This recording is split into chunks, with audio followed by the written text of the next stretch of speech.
I thought that song was very suitable as an introduction for my next guest. He's a writer, director, screenwriter and author, Mr. Mark Playne. Here he is. Hi, Jacqui. Hi, Mark. Hi, Jacqui. You've been so good waiting there in the background. You've been here for the whole show. I enjoyed it. It's been great listening. I'm glad you enjoyed it. It's really nice to meet you. Yes, that song, I can't remember who it's by. I did write it down somewhere, but no one can lie like a man in the tie, basically. That's talking. I thought it's suitable for you. Man on the BBC, not you, obviously, in his shiny suit and his tie, lying away. And that's what got you into setting up Not On The Beeb. I'm really sorry, actually. I've been calling it Not The Beeb, like not the 9 o'clock news. But what I meant was Not On The Beeb. I'm not got it wrong on the poster and everything. So obviously you were having quite a nice life doing what you're doing, writing and making films until 2020. What happened in 2020 for you? Well, yeah, I mean, same for everybody. I mean, probably got a similar history in a little way with Miri. I knew the Arnica group. I had a deep dive into kind of the medical, down a rabbit hole on the medical side around 2014 via a trauma, just like Miri said, takes people over that line very much when my mother was very sick and ended, with cancer. So before I knew it, I was kind of researching crazy on cancer, falling asleep on my keyboard at night. And then when my mother died, because it was very severe cancer, happened very quickly, I carried on researching, because once you go down the rabbit hole, you stay down there. Yeah. No one was listening on cancer for a couple of years of my, being an activist on that level. And then I was like, well, hang on, that's because they're old people. So I became aware that vaccines was a very similar issue within the medical world to what was happening with cancer and denying the truth of what was going on there. And I thought, oh yeah, everyone will kind of get much quicker. They'll get it because vaccines are about children and people will be much more interested. So I was kind of deep in with the vaccines and trying to, just kind of show people what was going on, wake people up to the dangers. And we saw all the stuff with the flu vaccine gaining momentum around, about 3 years before the pandemic started. We saw Facebook starting up the heavy censorship, saw the adverts coming for the flu on the back of buses without there was no logos on the back, so knew something was coming. And then I remember that kind of fateful day, kind of in early 2020, where there was a bit of news that kind of came out from China, because you could see something was going to happen. I didn't know what it was. And I remember kind of putting on Facebook, oh, here we go. And a few had you seen Event 201 in the previous year? No, I was not aware of that, but I was very sure a pandemic was coming. About 5-6 years before, Miri talks about her prediction with measles there, but I've had a worse prediction. I really don't want to be right either. But I was, I'm backtracking here again just a few years, but I was sat on kind of the high street in West London and saw another double-decker bus go by with a massive big advert for the latest zombie movie. And I turned around to my partner at the time and said, hang on, this fashion for zombies is going on too long. Within film, there's, things go in fashion, come out, and this zombie thing's going on and on and on. And I sort of thought about the Joker face, and I just turned around and said, you know what, I got a feeling they're going to release Ebola. Because those zombie pictures are mimicking Ebola. And I said, and I was just talking very flippantly, and I said, I bet you'd be out of Heathrow Airport. They're blaming it on the migrants. And it just kind of stuck with me after, even though I'd said it all flippantly. So I was kind of expecting something to happen. So when that, started in China with the COVID, I kind of said, oh, here we go. And I was one of the first people, I became one of the biggest anti-mask campaigners, but I was one of the first people to say, wear a mask, because I actually thought it was real. And I was like, oh, really? I was straight out there before anyone was even buying a mask. I was like, get the masks in, but not, these blue things. I was like, getting a proper mask. I was kind of saying, spray it with colloidal silver, because this will stop any pathogen getting in. Because I thought they were going to do a real release, not like on a virus, but based on a bacteria-based pathogen or something. And then quickly realized it was a complete scam. I remember the moment where I kind of totally burst out laughing when I tapped some numbers into a calculator and then realized that this was only about 3 weeks in, but realized that I think the numbers I worked out, it was 3 times more dangerous to get on a motorbike or inside a car in China than it was, in terms of fatality rate. So I just realised we're being lied to like crazy. And then Yeah. you know, the actors, and you know, I was writing a book, releasing a novel at the time in 2020, and the first part of COVID was like, okay, I can kind of concentrate during lockdown. I'm going to work a bit more, but the activism was taking over. And then by the summer, 8th of August precisely, I was like, you know what, we're in real trouble here, because they're really, you know, this is bigger than thought, and we're going to go for it. And I just became full time. And then the big day where everything kind of really changed was the 29th of August. Yeah, I was there. I was actually there in the crowd at that time. Yeah, I remember that day very well. There's a very nice atmosphere at that one, actually. I mean, it was amazing. It was amazing, and we got to remember the fear everyone was in. You know, we're all being told to stand 2 meters apart. No one was allowed to do anything. You know, the pubs had been closed, so they'd just been opened. You weren't fearful at that point, though, were you?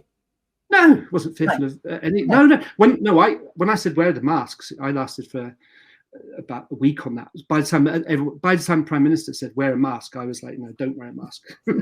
I'd kind of, you know, I realised it was all a scam, very, very, very. Yeah. You know, back in, you know, talking March, and you know, when it was only about, was it April, when the hydroxychloroquine results tests came out, and you could see all of that. So no, I knew it was all a scam. So no, I mean, when we turned up at you were there when we turned up in Trafalgar Square.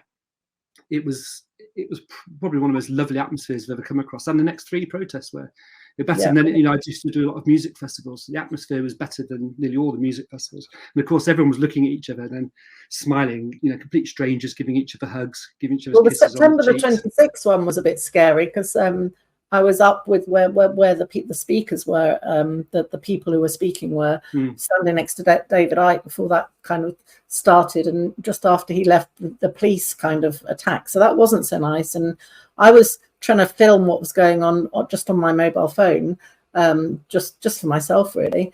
I'm thinking, you know, this has got to get out. This is terrible. What's happening? And I really wanted to run away. My legs were like going, run away, run away. But my brain was saying, no, stay here, and you've got to witness this. And I was like, oh, I want to run away, you know, because it was actually quite scary, and you didn't know what was going to happen next. And that was actually horrible. I did write about it. Of course, none of the mainstream papers were interested in that. But you actually did some filming at that first one in August, didn't you? And then this is how you got into making Not On the Beeb. How did it go from the filming to you setting up Not On the Beeb? Yeah, well, it was just on that day, on the 29th, in that first protest. I had sold all my cameras because I was ready to kind of buy some new equipment, you know, a year before, but I had no money at this point. So I was brought up my mobile phone and just recorded live. I've been in contact with the Highwire team, and they've had no protest. Yeah, Del Bigtree and the Highwire team. They'd had no protests whatsoever. Well, actually, it was a member of Arnica. We both know very well, who put me in contact with them. And I was just filming, and they asked if they could get like a live feed from my phone. Yeah. And you know, they say there was 30,000 people there. I think there was actually there was about 12,000 of us. But the point was, by the end of that day, I kind of looked at just the live feed I put on Facebook. I had 29,000. By the time the Highwire took it, it got, by the end of the story, it was 1.4 million, and that was more than any other film ever done before. Wow. So it went completely viral. And in the middle of that screening, you know, you talked about being shy, not wanting to be on podcasts. I've never wanted to be in front of the camera, never wanted to do a podcast in my life. I can't stand doing them. I put them off for any possibility I can, you know, just to kind of stay away. But in the middle of that filming screen, I accidentally flipped the camera, and it just came down and got my face, and I just saw how many people were live, and I was like, oh no. And then all these comments started coming and going, oh, hello. And I was like, oh, it's too late. And then I replied, and then anyway, then a whole new community was born. And then we all, I think what's so special about that day is we all, you know, the freedom movement all found each other. And that was on that day, you know, I went from losing friends on Facebook because you're annoying everybody I knew to suddenly, you know, 5,000 maximum, like, you know, a lot of us there. And suddenly this brand new community of wonderful, happy people compared to the fearful people. So it was great. And and when it went viral, I was just like, when I've been doing posts before, how the name came about, I'd always said you won't see this on the BBC. And one of the things I'd been pushing before, about a year before, was the Yellow Vest protests. And the BBC had managed to ignore them for about 7 weeks. And I said, you won't see this on the Beeb, not on the Beeb, not on the BBC, not on the BBC. And then when Del Big Tree got hold of it, I was like, hang on, I need a logo. And so it's like, oh, I'll just call it Not On The Beeb. Yeah. Someone very close to me drew up a fantastic logo for me overnight as a favour, as a little kind of old birthday present, and that became the logo. And that was it. And then before I knew it, we were just storming through. You know. Have you ever been contacted by the BBC about the name or the logo? No, and the person who drew up the logo was very, very scared, and I was like, "No, I want them to. I want them to. Go on." Because you've got it in the little, like the old-fashioned BBC, where in the little white cubes, with the letters. Gone as close as possible. Taken the music as close as possible. No, I'd love them to challenge it. I think it'd be brilliant. It'd be great, wouldn't it? Yeah, I couldn't think of anything better. But that's why they're not challenging it, because they don't want to attract attention, of course. Yeah. So you said you were writing a book back in 2020. Was that the how do you pronounce it? Bogota. 3 seconds in Bogota. 3 seconds in Bogota. Is it Bogota? Is it Bogota? In Bogota. Which you very kindly sent me, and which I started to read last night. And I read 50 pages all in one go, and it's really good, and it's really easy to read. And then life got in the way. And then this afternoon, I just speed read the whole book. But I read the end first, so that kind of spoiled it. But I don't know why I did that. I think it's because you said the second half of it made me sort of reference stuff. So I just got to that bit and thought, I'm going to read the end. So I read the ending, which my mum told me never to do. So sorry about that, Mum. And then I read the middle. I'd already read the beginning, and then I had to piece it all together, all backwards. But there is a plot twist in chapter 16, which I'm not going to tell you. It's really good. It's very easy to read because you write really well. And it's in these sort of bite-sized chapters, which is great for people with short attention spans like me. And it's actually very fast-paced and just really easy to read. What happened to Luciana? Are you married with your friends? No, we split up about a year after. I mean, it's a true story. It's a true story. So, every element is a true story. But the one thing I wasn't. The people are still alive around, so I was careful on that in respect to somebody. So I didn't. You didn't go into. I couldn't foolish off. Kind of, there was some problems happening in that relationship, and I didn't go into that because that's not really relevant to the story.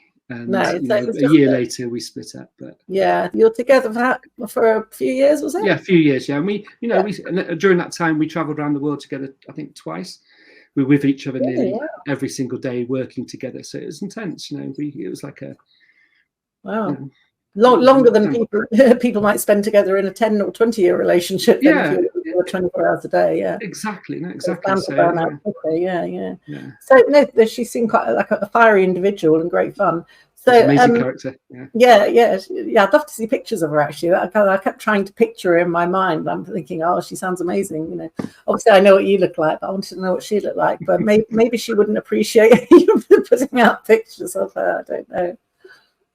Well, she was a street dancer. So she was in Leicester Square at the same time. Just she crossed over with Seal. So she knew Seal when he was busking in Leicester Square. Yeah. When you mentioned the scars on the cheeks, I thought I know who that is. Yeah. I never met him myself, but I was selling jewellery in the same part of the square. She was a dancer working with the buskers. And she could dance very, very, very well. And her trick, she'd go up to the buskers who would kind of just normally have a pot out the front. And then she'd dance for the groups of the buskers, but then bring in this huge crowd around. And her trick was make a lot of money and then divide it equally between her and the buskers. So the buskers loved her. And she could just kind of bring in the money like crazy. And her trick was... Sorry? Then, of course, you asked her out and she kept standing you up. Multiple times. Made a complete and utter fool out of me. Yeah, I mean. That's the way to do it. Yeah. Treat them mean, keep them keen, girl. Yeah. Well, I'm glad you read it. I mean, I'm real privileged. But you asked that question kind of when I wrote it. I'd written a screenplay called Momo 10 years ago. And we nearly got it made when I say nearly got it into big production companies, nearly got it financed. And the last one was so disappointing because it was a really big company. And the reason it turned out the boss had left and moved on to work on Transformers. And then the script was the bottom of the pile. And when I found this out, I've just waited another 6 months to find this out. I'm not doing this route anymore. So I thought I'm going to convert the screenplay into a book. So then I started writing the book in 2018. And then just when I was halfway through it, I was like, you know what, I want to write something really quick to finish. This is such a big project. And I called up my girlfriend at the time and said, can you remember any stories I used to tell that you think could just make a quick short story? I'm just going to write a quick story. And she goes, that one from South America. And I'd completely forgotten about it. I went, that will do. So I completely just kind of wrote it in kind of one go really quickly, just to kind of get a book out there while I was plodding away on the main novel. So how long did that take you to write then? It was quite quick. It was a month, maybe 3 weeks. 3 weeks and then a month. But the last book I wrote took me a month. I think 3 weeks, something like that. But that was years and years ago. But reading your book again, like I was saying to Miri earlier, she's inspired me to get writing and sort out my website and all that kind of stuff. Reading your book made me think, I can do that. Probably not as well as you, but it made me think, I want to do it. You know, it's like if you go to an art gallery, you think, I could paint a picture. I'm very much like that Catherine Tate character. I can do that. You know, I probably can't. But it just makes me think that I can, and I'll have a go. You know, so reading your book, just starting to read your book last night, made me think, actually, maybe I could write another book now. Maybe it's time. You know, but like you said, it's very hard to know what to write about, and maybe that's the way to do it. Like you asked your girlfriend at the time, what's a good story, you know, because we, at our age, I say our age, I'm a bit older than you, but our age, we do have a lot of stories, and it's like, where do you start? So maybe that's the way, just pick one tiny little point and just write about that. And that makes a book in itself, doesn't it? Yeah. And I think, well, I mean, there's passion projects, long-term things, but if you're looking for something, and what I did with, 3 Seconds in Bogota is I also managed to tell many other stories within it. So in a way, I'm getting down loads of little stories that happened, but I found a way of linking them all together. And they were, but that was kind of like one of the processes. I like the fact that the timeline is just 3 seconds. Yeah. You can write a whole book about 3 seconds. Yeah. It's a really good idea. I like that. Yeah, And it was, and it is without a doubt one of the worst moments in my life. And I don't know if you've managed to get into the epilogue, but I didn't want to kind of go back too much to thinking, I've got to be careful here about giving anything away. But I wanted to leave it where it was. And it'd always been one of those kind of dinner party stories that I kind of said when I had a few drinks, and chose the people very carefully who I told it to, because you know the full story. So I was very careful about who I chose it to, but I never wanted to delve into it further. And it was only once I published it that I got all these people writing back saying, but hang on, we want to know more. You know, like you asked about Luciana, other people wanted to know more about it, and I had to go research more, and that did make my blood run cold. Yeah, I mean, you do cover a lot of dark subjects in it as well, don't you? Well, it comes back to you saying about conspiracy theories, because the other thing I did know and wove in was I talked about what were considered conspiracy theories back in 1993. And then one of the great enjoyments was then those conspiracy theories. So many of them have become established facts. You know, I could pull up the links on Wikipedia. You know, and at the time, people were telling me I was an idiot. They were telling me I was crazy. You know, the idea when I came back from Argentina, I said, look, they've been pushing people. You know, everyone's wondered where those 30,000 people are coming. The whisper I got was they've been pushing them out of a window of airplanes. Everyone said, you're crazy. I said, no, the government were doing. They were picking people up in the middle of the night, young activists who disagreed with the political opinion of the junta, and they were flying them out to sea and just pushing them out alive, pushing them straight out, so they wouldn't, and their bodies weren't being washed out. And they only got caught when they started, flying out the mothers of the victims who were complaining too much, and then not flying out far enough, and the bodies did get washed up. Oh God, just dreadful, isn't it? Unbelievable. I was thinking our paths must have crossed actually back in those Leicester Square days, because I was working. Well, what year was that? This would have been late 80s, would it? Early 90s, when you were working selling jewellery. I was in Leicester Square. 1990, 91, 92. Yeah, because I was 93, kind of all the time in the summer. I was either in Covent Garden, then Leicester Square, sometimes up in Camden. My first job was in a shop in Covent Garden, actually, back in 1980. Really? Yeah. Did you buy any jewellery off of the street sellers? No, couldn't afford it. We were cheap. I was doing 3 days a week in a shop called Crocodile, earning £50 a week. That was in 1980, just before I started college. I only went to college for 3 weeks. So, and that's something Miri was saying earlier as well. A lot of people like us, we kind of opted out of education early, or we just thought, we need to get out there and get on with stuff rather than be sitting in a classroom. What was your education like? It's a really interesting point what you said there, because I've noticed there's so many people in the freedom movement kind of were the rebels at school, the ones who were in trouble, the ones who left school at 16. And we know that, and some of the people who had most trouble with opening their eyes are the people who've been the most educated, some of the most educated doctors, the further up the chain, it seems to get a bit more blinded to the point where it's almost like a filter. But for me, no, I went through, I did A-levels, I was going to be a doctor. Oh, were you? Really? So I trained in the sciences to be a doctor. I was applying, and I had one of these magic moments. It's going to take another book called, I'm going to call it A Truck Driver Changed My Life, or Saved My Life. I haven't worked out which one, but he literally, I was hitchhiking up to Yorkshire, and as I got in, he goes, "Well, you don't look very happy." And I was like, "Oh God, I've got to get out the door." I thought he was a nutter. But in the term of 5 hours, he managed to persuade me to do what I really wanted to do instead of what I thought I should do, and I changed from medicine to becoming a filmmaker. Who was this truck driver guy? I don't know. I just hitched to live with him. I'm going to write the story about it, but he literally got hold of me and persuaded me that I needed to do what his version was I should get up every day and do exactly what I wanted to do, and if I got it right, I'd accidentally get paid for doing what I wanted to do. That I should never go out and do something I didn't want to do for money. Was he doing exactly what he wanted to do?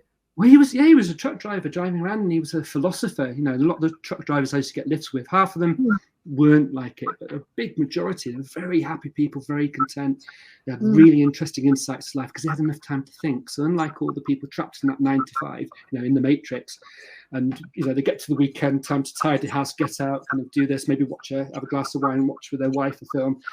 Sunday, breathe again, back to work. You never have time to think. The truck drivers have 8 hours on the road, time to think, so they can crack things. So they're a lot of happy bunch. And he was, a very happy guy, and he was working at, he was living abroad. He had a house he'd saved up abroad. He was planning his whole life. So he was breaking out the matrix. So anyway, I kind of went through and did film school. But by the time I came out of film school, going back to your question, I kind of came down to London to get a job. Well, actually, I went straight to I rebelled. I went straight to Ireland and started working as a labourer in Dublin, demolishing buildings during the World Cup. So it was a fantastic time. Nelson Mandela came over, and Ireland got nearly to they got as far as they ever got to, I think, quarterfinals.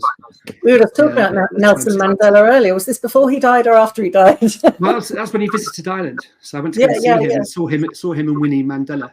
Because we were just mentioning it earlier, me and Dave. Mandela, he's amazing guy. But anyway, I found out kind of why labourers came from Ireland to London because I used to run out the money before the week had ended, and then I ended up back in London, literally taking money out of looking in all the telephone boxes to see if people left coins behind to kind of buy a pasty to get through the day. And when I was looking in the Soho shops, I came across the jewellery wholesalers, and before I knew it, I was selling jewellery on the street just to make a bit of money out of a case. But then I then realised that I was totally independent, and I kind of set off to Hong Kong, had a little box this big, and just had jewellery in it, and I sold jewellery on the street around the world for 4 years basically. And broke out. So that was my so during that time, obviously no television. I was in foreign countries, just breaking out from all the normal pressures. I never had to ask anybody for a job. I still never have done to this day. And I think again, we're the type of people who find it very, very hard working for other people because you don't like being told what to do. That's the main thing. And you're working towards someone else's dream, aren't you, rather than towards your own. I think that's a polite way of putting it. I think we're unemployable is another way of looking at it. I must say, I have been sacked from pretty much every job I've ever had. There we go. There we go. That's the clue. I just get a bit bored and fidgety and start misbehaving. Yeah, or kind of trying to reorganize things. I got sacked for singing once because the work was so dull that me and this other girl just used to sing, and I used to encourage her to sing. and we were told to be quiet many times, and then eventually they said, okay, we're going to have to let you go now because we can't stand the singing. We weren't even singing that loud. It was just to get us through the boring stamping of invoices, you know. Yeah, but you weren't behaving like a drone, you know, so you were a bump there. You were dangerous, and they feared it might spread, you know, and they feared the whole office might start singing the song at the same time. It was. We were like the slaves singing in back in the days. But yeah, no, I already got one person doing it. Yeah, before they knew it, the whole of Marathon Oil Company would have been doing it. You had to go. You had to go. You were dangerous. Seeding insurrection. Yeah, no, that is kind of what we do, isn't it? But yeah, so yeah, we're unemployable, but we're doing our best to get things done and get information out there. You've got what's your next thing that you're going to do? It's going to be writing this new I was going to say Confessions of a Truck Driver. That sounds quite good. So you're going to be writing that. Are you working on a film at the moment? Well, I've been, you know, I went full time with Not On the Beeb, like on the 8th of August, and I'm kind of just coming out of it.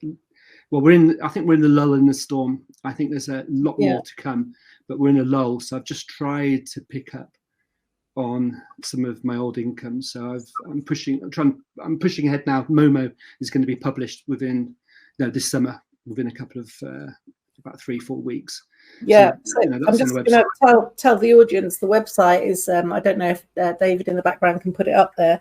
It's notonthebeeb.co.uk, and obviously you get contributions via there. Do you manage to make a living okay out of doing that, or do you have to do other stuff as well? Or? No, I made a decision when I keep saying it, on the 8th of August 2020, because it was such a big day, that I was just ready to lose everything. I was just like, right, I'm going to lose everything. And I just didn't pay my rent. I didn't pay because I couldn't. And I literally was in the supermarket kind of buying vegetables for 5p a go, waiting for them to go off. That's how I got through the whole pandemic. And I didn't take a penny from the government, in terms of anything like that. So, and my income, just the books dried off because I couldn't, I wasn't putting any attention to them, so everything fell away. So everything, and I started, with Not On the Beeb, sold a few T-shirts, got donations, and there's been some very nice donations. People have been very good looking after it, which has enabled me to go through. And I've had a very good mortgage company as well, like you. Have you? Same as me, yeah. And also my place where I rent, where I work, were extraordinarily good, although they're putting massive pressure on me now. So it's been very, very stressful, actually, because it's literally on the point of collapse. But there's so many mornings woke up where it's like, well, what do I do?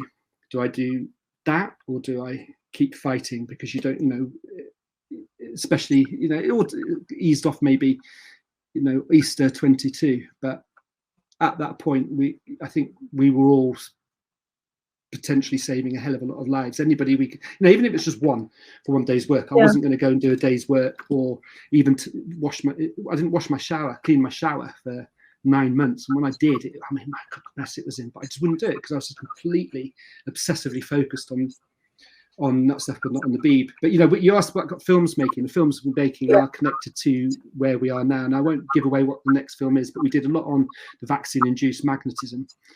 So that is something that still hasn't hit.